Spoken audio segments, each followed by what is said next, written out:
সময়ে দায়িত্ব গ্রহণের পর থেকেই যারা সম্মুখভাবে নেতৃত্ব দিয়েছিল এবং আমাদের সাথে যারা সংশ্লিষ্ট সকলের এক ধরনের আমরা বিগত 1.5 বছর ধরে দেখে আসছি এবং আপনারা দেখছেন যে বিভিন্ন সময়ে অযৌক্তিক এবং বিভিন্ন ভাবে যে জুলাই গণঅভ্যুত্থানের সমন্বয়কদের এবং যারা আমরা সরকারে ছিলাম তাদের যারা রাজনৈতিক দলে ছিলেন এবং অ্যাসোসিয়েশনের চেষ্টা করে আসছে। সাম্প্রতিক সময়ে যখন দলের পক্ষ থেকে প্রাথমিকভাবে আমাকে ঢাকা দক্ষিণ সিটি কর্পোরেশনের নির্বাচন করার জন্য বলা হলো এবং সেটা মিডিয়ার কাছে গেল, তারপর থেকে আবার নতুন করে এক ধরনের প্রোপাগান্ডা এবং কিছু বিশিষ্ট কিছু নির্দিষ্ট মিডিয়ার মাধ্যমে আমরা দেখতে পাচ্ছি যেটা হচ্ছে অন্তর্বর্তীকালীন সরকারের বিরুদ্ধে হচ্ছে, আমার বিরুদ্ধে হচ্ছে। এবং গতকালকে আমি দেখলাম যে বাংলাদেশ ফাইন্যান্সিয়াল ইন্টেলিজেন্স ইউনিট আমার ব্যাংক হিসাবের তথ্য বেঙ্গালুরু থেকে তলব করেছেন। আমি খুবই অবাক হলাম যে 56 জনের ব্যাংক হিসাবের তথ্য চাওয়া হয়েছিল এবং যেই মেসেজটি বেঙ্গালুরুতে দেওয়া হয়েছে তথ্য চেয়ে সেই মেসেজেই লেখা আছে যে এটা কনফিডেন্সিয়াল এবং কনফিডেন্সিয়ালি ডিএফআইইউ এর কাছে পাঠাতে হবে। কিন্তু ডিএফআইইউ যে অফিশিয়াল সাংবাদিকদের গ্রুপ সেখানে তারা সেই কনফিডেন্সিয়াল ইনফরমেশনটা তারা নিজেরাই পাবলিক করলেন। আমি মনে করি একজন নাগরিক হিসেবে এটা একজন নাগরিকের প্রাইভেসি নষ্ট করা এবং এটা আপনারা যদি অনুসন্ধান করতে চান অনুসন্ধান করেন। আপনারা এটা আলাদাভাবে 56 জনের টাকা দিয়ে 55 জনের টাকা দিয়ে আমারটা আলাদাভাবে সাংবাদিকদের গ্রুপে দিয়ে প্রচার করতে বলাটা আপনাদের যে হীন উদ্দেশ্য সেটাকেই প্রকাশ করে। সুতরাং শুধু অনুসন্ধানের বাইরেও আপনাদের এক ধরনের ক্যারেক্টার অ্যাসাসিনেশনের যে উদ্দেশ্য আছে সেটা স্পষ্ট হয়। যাই হোক, আমি সেই জায়গা থেকে আমি মনে করলাম যে ইতিমধ্যেই আমি যখন সরকার থেকে পদত্যাগ করি তখন মন্ত্রিপরিষদ বিভাগের কাছে আমার আয় ও সম্পদের সম্পূর্ণ বিবরণী আমি পেশ করে এসেছি এবং তারপরেও যেহেতু আবার এগুলো নিয়ে কথা বলতে আমার পরিবারের সকলের ব্যাংক অ্যাকাউন্টের হিসাব সহ মুক্ত করে যাতে এই বিষয়গুলো নিয়ে আর কোনো প্রশ্ন অবশিষ্ট না থাকে। আমি তো আমার ফ্যামিলির যেই ব্যাংক হিসাব গুলো আছে সেগুলোর একটু সামারি চাই, তারপর আমার ব্যাংক অ্যাকাউন্ট গুলোর ব্যাপারে ডিটেইলস দিব। এই সবগুলো স্টেটমেন্ট আপনাদেরকে আমাদের যে গ্রুপ আছে সেই গ্রুপের সফট কপিগুলো আপনাদেরকে সেখানে প্রোভাইড করা হবে, সেখানে আপনারা আরো বিস্তারিত দেখে নিতে পারবেন। এখন আমি সামারিলি বলছি, যেহেতু অনেকগুলো অ্যাকাউন্ট, আমার বাবার 5টা অ্যাকাউন্ট আছে, এর মধ্যে salary account, active account, savings account আছে 6,39,746 টাকা।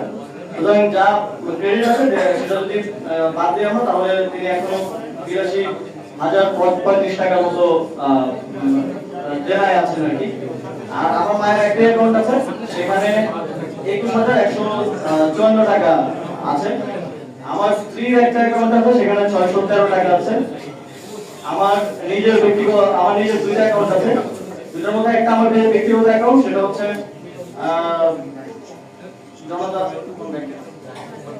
সোনালী ব্যাংকে, সেটাতে এটা হচ্ছে সেভিংস অ্যাকাউন্ট, এটাতে 9,930 টাকা আছে। আর আরেকটা হচ্ছে আমার স্যালারি অ্যাকাউন্ট, যেটা আমার পকেটে থাকে। এবং আমি 5টি বিদেশ সফরে গিয়েছিলাম, বিদেশ সফরের যে টিএডিএ বিল সরকারের পক্ষ থেকে দেয় আপনারা জানেন, সেটাও এই অ্যাকাউন্টে এসেছে। সেটা গড়ে 4-5 লাখ 6-7 লাখ টাকা করে হবে 5টি বিদেশ সফরে।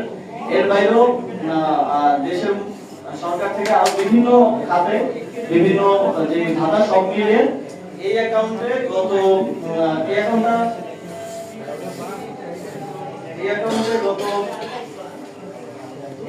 এখন আছে 9,78,626 টাকা এবং 85,81,000 টাকা, আর ডেবিট হয়েছে 76,03,000 টাকা। এখন আছে 9,78,000 টাকা। মোট আমার দুটো অ্যাকাউন্ট মিলিয়ে মোট আছে হচ্ছে 9,78,556 টাকা। এই 85 লাখের মধ্যে আমি যেটা বললাম, স্যালারি আছে অলমোস্ট গড়ে যদি 1,65,000-70,000 করে ধরি তাহলে অলমোস্ট 25 লাখের মতো, 25 লাখের টোটাল ট্রানজাকশনের মধ্যে। আর 5টা বিদেশ সফরের প্রায় 35 থেকে 40 লাখ টাকার মতো হবে। আপনারা ডিটেইলসে যখন সফটওয়্যার আমরা দেব সেখানে দেখতে পাবেন। এবং এর বাইরেও আরো নানা লেনদেন সরকারের সাথে, এবং এটা পুরোটার রেকর্ড মন্ত্রী পরিষদ বিভাগে আছে, আপনারা সেখান থেকেও চাইলে নিয়ে নিতে পারেন। তো এটা হচ্ছে সামারিলি আমার মোট আমার এবং আমার পরিবারের মোট 9টা ব্যাংকের যে তথ্য আছে সেটা হিসাব। যদিও বাংলাদেশ ব্যাংকের বিএফআইইউ তারা শুধু আমার অ্যাকাউন্টের তথ্য চেয়েছে, আমি আমার পরিবারের অ্যাকাউন্টের তথ্য সহ দিলাম অধিকতর স্বচ্ছতার জন্য, এবং এই সবগুলো আমরা সফটওয়্যারে আপনাদেরকে প্রোভাইড করে দেব সামারি সহ, সেখান থেকে আপনারা ডিটেইলস জেনে নিতে পারবেন। তারপরে যদি কোনো কিছু নিয়ে সন্দেহ থাকে বা কোশ্চেন থাকে তাহলে সেটা আমাদেরকে করতে পারেন, আমাদের পার্টির যিনি মিডিয়া দেখেন, মিডিয়া টিম আছে তাদের মাধ্যমে, অথবা আমাকে সরাসরি আপনারা জানতে চাই। হিসাবটা দেওয়ার উদ্দেশ্য হচ্ছে আমরা একটা স্বচ্ছতা এবং জবাবদিহিতার মধ্য দিয়ে যখন দায়িত্ব ছিলাম তখন কাজ করেছি এবং এখনো কাজ করছি, এবং সামনের দিনেও জাতীয় নাগরিক পার্টি স্বচ্ছতা এবং জবাবদিহিতাকে সর্বোচ্চ গুরুত্ব দিয়ে কাজ করবে, এটা আমাদের একটা অঙ্গীকার। সেই জায়গা থেকে এবং আমার কোনো কিছুই লুকানো নেই, আমি আমার দায়িত্ব সর্বোচ্চ স্বচ্ছতা এবং জবাবদিহিতার সাথে পালন করেছি, এবং আমি দায়িত্ব ছাড়ার পরে 4 মাস হয়েছে।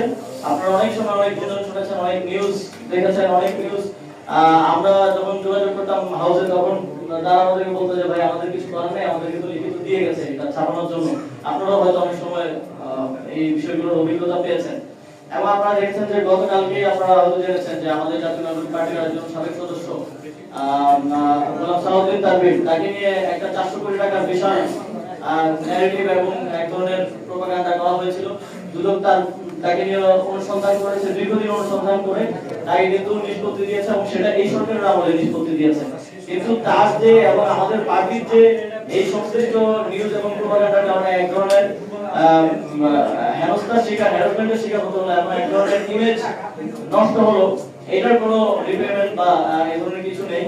আর আমার ক্ষেত্রেও ঠিক একই বিষয় ঘটেছে, এবং যারা বিগত সময় সরকারের দায়িত্বে থাকার কারণে বিভিন্ন দায়িত্ব পালনকালে নানাভাবে মনোক্ষুণ্ণ হয়েছেন, তারা এই চেষ্টাগুলো করছেন, এবং একটা গোষ্ঠী যারা আওয়ামী লীগ আমাদের গণঅভ্যুত্থানের কারণে দেশ থেকে পালিয়ে যেতে বাধ্য হয়েছে, তারা তো প্রতিনিয়ত লেগেই আছেন। তাদের বিভিন্ন পেজ আছে আপনারা জানেন, এবং বিভিন্ন মিডিয়াতেও তাদের শেয়ার এখনো আছে, তাদের লোকেরা এখনো বসে আছে বিভিন্ন পর্যায়ে।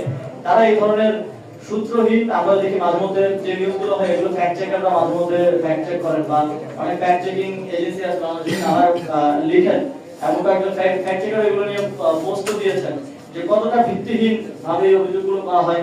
একটা নিউজ দেখলাম যে কিছুদিন আগে $10 বিলিয়ন দুর্নীতি